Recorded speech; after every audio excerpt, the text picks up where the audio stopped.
kasipagan ay tumutukoy sa pagsisikap na gawin o tapusin ang isang gawain na mayroong kalidad. Ito ay tumutulong sa tao na malinang ang iba pang mabubuting katangian tulad ng tiwala sa sarili, mahabang pasensya, katapatan, integridad, disiplina at kahusayan, na kung saan malaki ang may tutulong nito sa kapwa at sa kanyang lipunan. Narito ang ilang palatandaan ng taong nagtataglay ng kasipagan. Una, nagbibigay ng buong kakayahan sa paggawa. Ang taong masipag, hindi nagmamadali sa kanyang ginagawa. Sinisigurado niya na maging maayos ang kinalalabasan ng gawain. Ano naman ang pagpupunyag? Ang pagpupunyagi ay pagtsatsaga na maabot o makuha ang layunin o mithiin sa buhay. Ito ay kalakip ng pagtsatsaga, pagtitipis, kasipagan at determinasyon.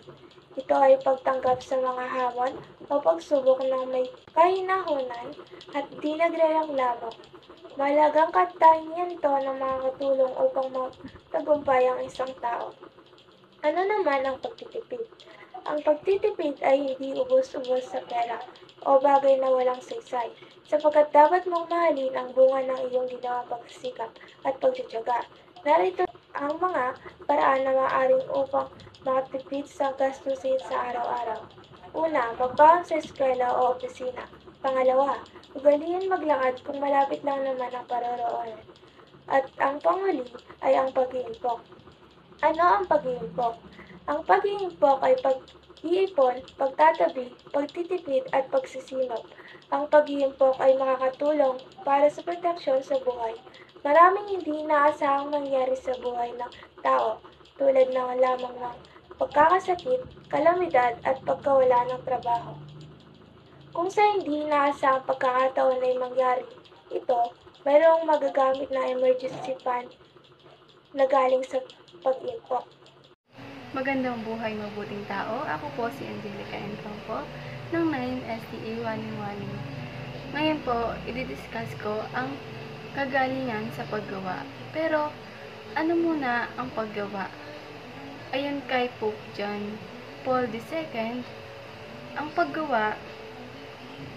paggawa ay mabuti sa tao dahil sa pamamagitan nila na isa sa katuparan niya ang kanyang responsibilidad sa sarili, kapwa at sa Diyos. Ayon sa kanya, ang paggawa ay hindi lamang isang uri ng trabaho, kundi isang bagay na parte ng ating pagkatao. Nakasaad sa Biblia na tayo ay inilagay sa sanlibutan para dumami ang pangalagaan ang sanlibutan. Narito naman ang tatlong mga katangian na dapat taglayin upang may sa buhay ang kagalingan sa paggawa.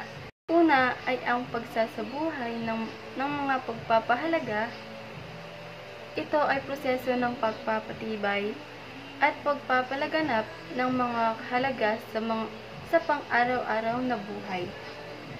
May 5 katangian na dapat taglayin upang maisabuhay ang nagsasabuhay ng mga pagpapahalaga. Una ay ang kasipagan. Ito ay tumutukoy sa pagsisikap na gawin o tapusin ang isang gawain na walang pagmamadali, buong pagpapaubaya. Pangalawa naman ay ang tiyaga. Ang tiyaga ay ang pagpapatuloy sa paggawa sa kabila ng mga hadlang sa kanyang paligid. Pangatlo ay masigasig. Ang masigasig, ito ay pagkakaroon ng kasiyahan, pagkagusto at siglang nararamdaman sa paggawa ng gawain o produkto. Ang pang-apat ay malikhain.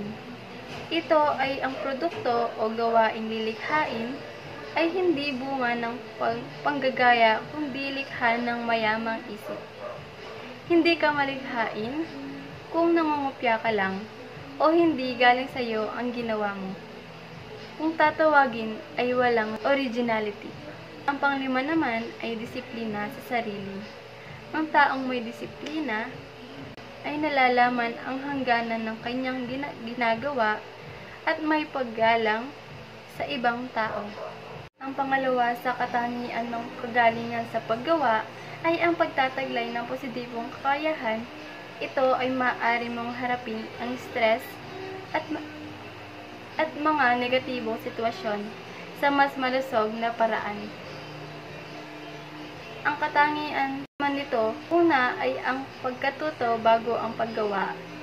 Ito ay kitang-kitang itinampok sa panitikansya sa pagbubuti ng pagmamanukpaktura at teknolohiya na pagbabago.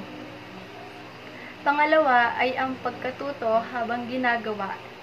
Ito ang yugto ng magtuturo ng iba't ibang estratehiya upang magawa ang planong nabuo. At ang pangatlo ay pagkatuto pagkatapos ng isang gawain.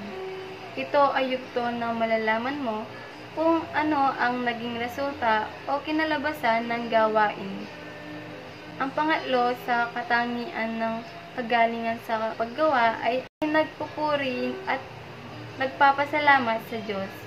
Ito ay pinakamahalaga sa lahat upang masabi na ang paggawa ay kakaiba. May aktibidad at kagalingan kung ito ay naayon sa kalooban ng Diyos. Ang pagpupunyagi ay pagtitiyaga na maabot o makuha ang layunin sa buhay. Ito ay may kalakip na pagtitiyaga, pagtitiis, kasipagan, at determinasyon.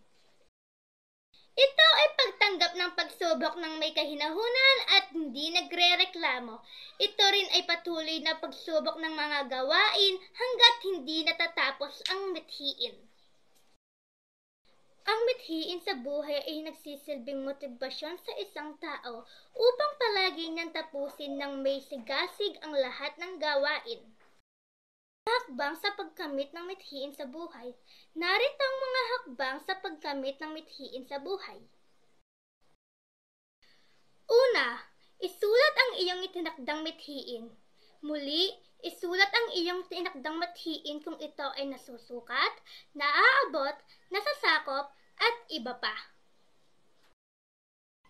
Isulat ang takdang panahon ng pagpapatupad ng iyong mithiin. Ang pagsulat ng takdang panahon ay magbibigay sa iyo ng paalala na kailangan mong kumilos upang maitupad ang iyong mithiin.